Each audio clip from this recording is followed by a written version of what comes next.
اعوذ باللہ من الشیطان الرجیم بسم اللہ الرحمن الرحیم قل انما انا بشر مثلکم یوحی الی انما الہکم الہ واحد فمن کان یرجو لقاء ربہ فلیعمل عملا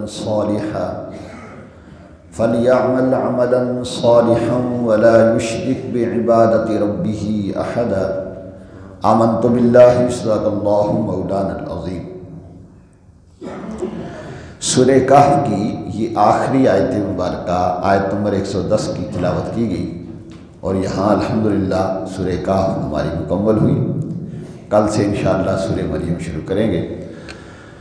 اس سورت مبارکہ میں، اس آیت مبارکہ میں اللہ رب العالمین نے اپنے حبیب کریم صلی اللہ علیہ وآلہ وسلم کو فرمایا کہ محبوب آپ اعلان فرمائیں، اس لیے کہ اللہ نے اپنے حبیب کو ایسی شانیں عطا فرمائی تھی کہ ہو سکتا تھا کہ دنیا والے آپ کو خدا سمجھ لیں۔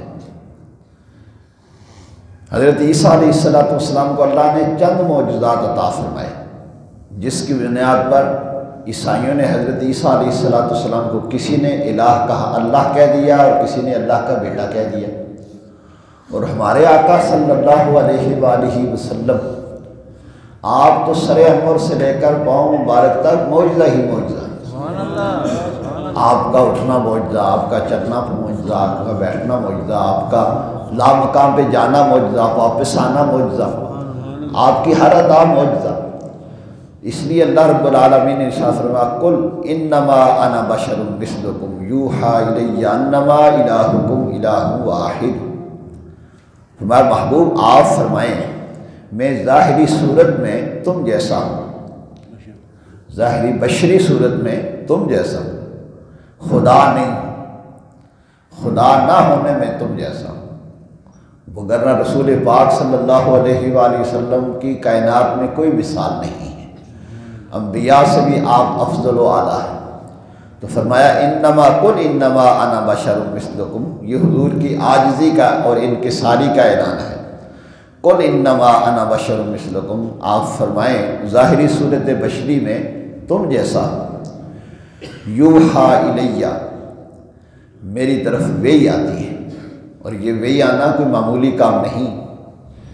عام انسان اور نبی کے درمیان یہ بہت بڑا فرق ہے۔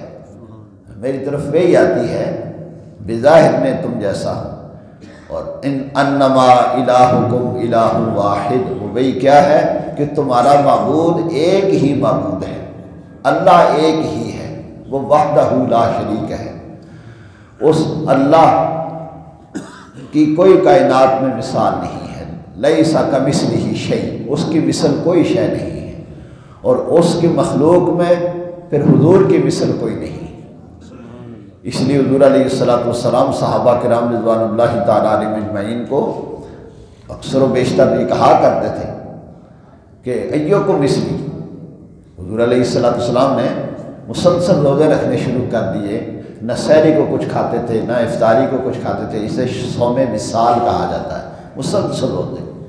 تو آپ کو دیکھا دیکھی صحابہ کرام نے بھی روزے شروع کر دیے، کیونکہ وہ آپ کی ہر ادا کو اپناتے تھے۔ ایک صحابی حضور کی بارگاہ میں حاضر ہوئے تو رنگ پیلا پڑ گیا ہے، کمزور ہو چکے۔ حضور نے ارشاد فرمایا یہ کیا حالت بنا رکھی ہے؟ عرض کی یا رسول اللہ میں بھی مسلسل روزے رکھ رہا ہوں۔ تو حضور نے ارشاد فرمایا ایوکم مثلی، میری جیسے کون ہو سکتا ہے؟ تم مجھے دیکھ کر مسلسل روزے رکھتے ہو، میں فرمایا ابی تو عند ربی فیطعمنی ویسقینی، میں رات اپنے رب کے پاس گزارتا ہوں، میرا رب مجھے کھلا بھی دیتا ہے پلا بھی دیتا ہے۔ سبحان اللہ۔ ہم سوتے ہیں تو صرف فرش پہ ہوتے ہیں، حضور سوتے بھی ہیں تو عرش پہ ہوتے ہیں۔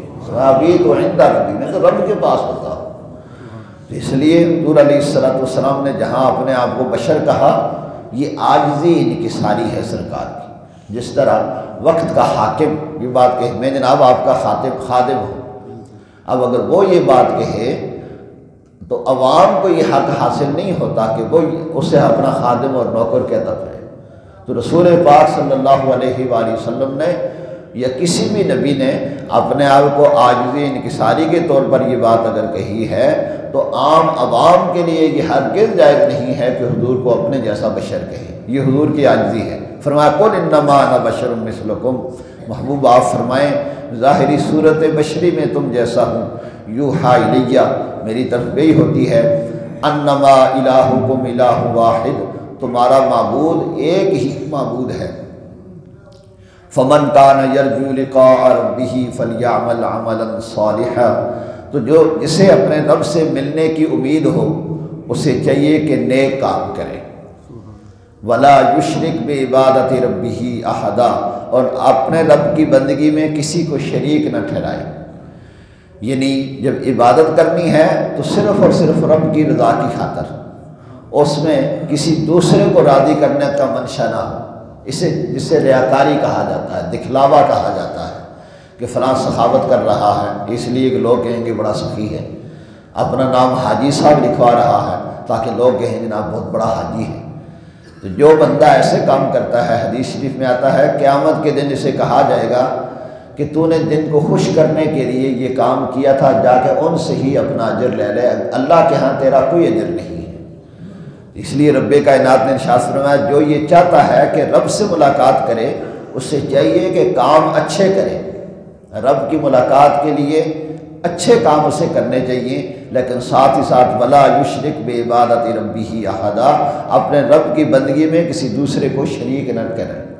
تو اس آیت مبارکہ میں 3 باتیں بتائی گئی، ایک نبی پاک صلی اللہ علیہ وآلہ وسلم کی عاجزی انکساری کہ اللہ نے آپ کو بے شمار معجزات اور کمالات عطا فرمائے، اس لیے اندیشہ تھا کہ مخلوق آپ کو کہیں خدا نہ سمجھ بیٹھے، تو رسول پاک صلی اللہ علیہ وآلہ وسلم نے انسانوں کو یہ بتایا کہ میں خدا نہیں ہوں، خدا کا بندہ ہوں، لیکن یہ بھی نہ سمجھ لینا کہ میں تم جیسا ہوں، ظاہری صورت بے شک تم جیسی ہے لیکن اللہ نے میری طرف وہی فرمائی ہے اور میں تمام انسانوں سے افضل و اعلیٰ ہوں، حضور صلی اللہ علیہ وسلم سے افضل و اعلیٰ ہوں۔ اور دوسری بات یہ بتائی گئی وہ یہ کہ جو یہ چاہتا ہے کہ میں رب سے اچھے طریقے سے ملاقات کروں اسے چاہیے کہ اپنی زندگی اچھے طریقے سے گزارے، نیک کام کرے۔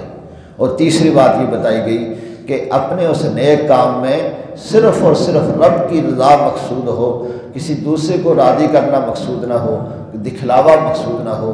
اگر دکھلاوے کے لیے کرے گا اس کے بڑے سے بڑا عمل اللہ کے ہاں اس کی کوئی قدر و قیمت نہیں ہے، اور اللہ کی رضا کی خاطر کرے گا تو چھوٹے سے چھوٹا عمل بھی اللہ کی بارگاہ میں بہت بڑا کر کے اس کی جزا دی جائے گی۔